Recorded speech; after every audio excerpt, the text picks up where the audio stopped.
Now, when you start this third unit, you need to be thinking about life in Nazi Germany. You have looked at the situation in Germany that led and created the Nazis to come to power. Now you need to see what they did with it. In this unit, you see, should we say, a lot of different groups of people that are affected by the Nazis. And the first one that you study is workers. This understanding is why the Nazis essentially did this, but also all the methods that affected and changed the lives of workers in Nazi Germany across time. There's a lot to talk about here, which is why there are multiple videos associated with it, so I'll just get the start out here. When the Nazis came to power in 1933, they set out an economic policy. See, the situation in Germany in 1933 was one that was severely negative. The Great Depression, stemming from the Wall Street crash in 1929, had led to a massive disruption in the amount of unemployment as well as the amount of funding for German people. There were lots of people living in poverty, and the key statistic is that there were 6 million people unemployed, which means they did not have a job, which means they did not have an income, which means they were suffering financially. Now, when the Nazis were using the Great Depression to come to power, they were using this poster right next to my head, Arbeit und Brot. In English, that translates to work and bread. If you vote for the Nazis, they will give you work, like a job, and they will give you bread, as in food, to get you out of poverty. Now, what the Nazis then do, the moment they get into power, is enact a number of policies and methods to try and reduce unemployment, to get people back into work. Now, if you have a look at the graph next to me, you'll notice that the Nazis were arguably quite successful at this. You can see and describe on that graph that over periods of time, the Nazis reduced the number of people unemployed in Germany from 6 million down to just about 1 million people by 1939.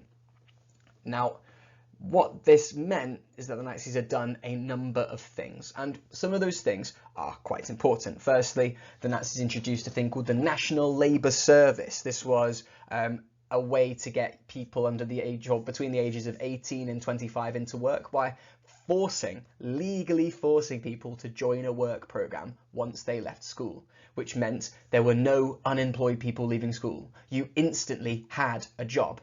That's the National Labour Service, or sometimes called the RAD, but essentially it brought that work was important to German people. This idea, this ideology that they should be working.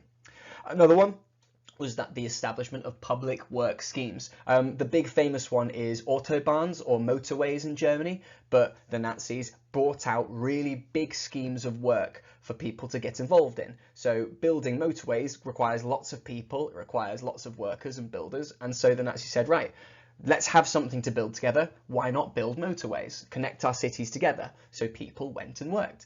These actually worked. These people were not unemployed anymore and they had something to do. In fact, even the biggest one the Nazis introduced was the policy of rearming Germany, rearmament. Now, you've already studied the reasons and the execution of that in Conflict and Tension, but it's not relevant here. Here, you just need to know that rearmament was being used as a way to get people back into work, building weapons, tanks, uniforms. There's so many things that people can work in when you are rearming a country. It meant that there were jobs for people to go into, and that did reduce that unemployment figure. But what you'll remember from the lesson, more likely than not, is that the figure on the board is not exactly true. The Nazis did reduce unemployment, but not to the extent that they're showing you on this page. It's referred to in the book and referred to by the examiner as invisible unemployment, because the Nazis were able to hide some of the figures that they thought didn't deserve the title of unemployed. For example, women who gave up work to have a family were not counted as unemployed, even though they didn't have a job.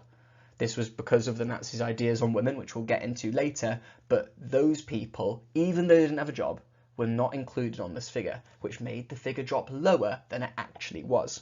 Other ones, like part-time workers or minority groups like Jewish people, were not included in the figure as well, because they would make the figure higher, because these groups were kicked out of work. Later on, we'll get into whys and hows, but you need to understand that the Nazis really made a strong effort to reduce unemployment and improve the economic policy or the economic front in Germany. Now, I've got a couple questions that you can answer, which will help you, well, sum up or revise this section. So if you can answer these questions, be it out loud or written down, you've got this section on lock. Number one, what was it like to work in Germany when Hitler came into power? What was the situation when Hitler came into power? Second, why did the Nazis want to reduce unemployment? What would they gain by reducing unemployment? What methods did the Nazis use to reduce unemployment? What big schemes did they introduce for question number 3? And question number 4, can you explain what the phrase invisible unemployment means? And can you make sure you use examples in that phrase?